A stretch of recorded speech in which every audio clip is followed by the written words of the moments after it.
We start with more reaction tonight to the governor's decision to veto a bill that would have essentially killed all carbon capture pipeline projects in Iowa.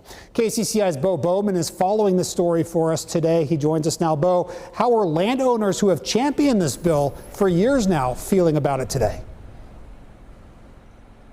Well, Ben, I think the right word to describe their feelings today is disappointed. And the lawmakers that they had on their side, they had some candid messages for the governor. Perhaps your opinion is the result of your lack of leadership on this issue for 4 years. Marty Maher of Page County is one of the affected landowners by the Summit Carbon Solutions proposed pipeline project. He's one of dozens of Iowans who have been pushing lawmakers for a bill like House File 639 for years. After Governor Reynolds' veto of the bill Wednesday, Maher and members of the Sierra Club didn't mince words for the governor. Do you care about Iowa landowners as long as a favored corporation is involved in the taking of our land? The Iowa House passed the bill easily this year. The Senate only did after 12 lawmakers threatened to hold off voting on a budget until HF 639 was brought to the floor for a vote.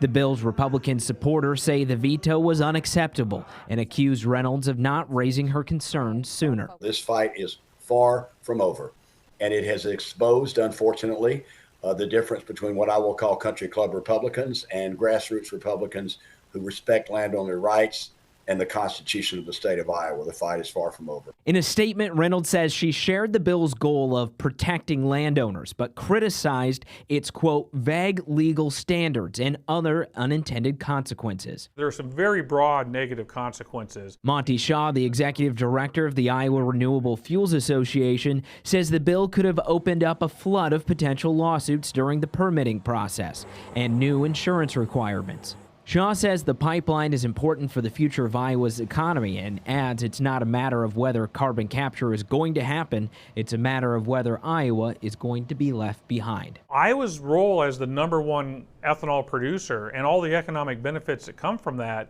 is not guaranteed. And we will lose that, and we will suffer the economic consequences if we don't stay on the cutting edge. Now, Summit Carbon Solutions sent KCCI a statement thanking Reynolds for her veto. It says the company looks forward to continuing discussions with state leaders about its project and that it will open the door to new markets and strengthen America's energy dominance for the long term.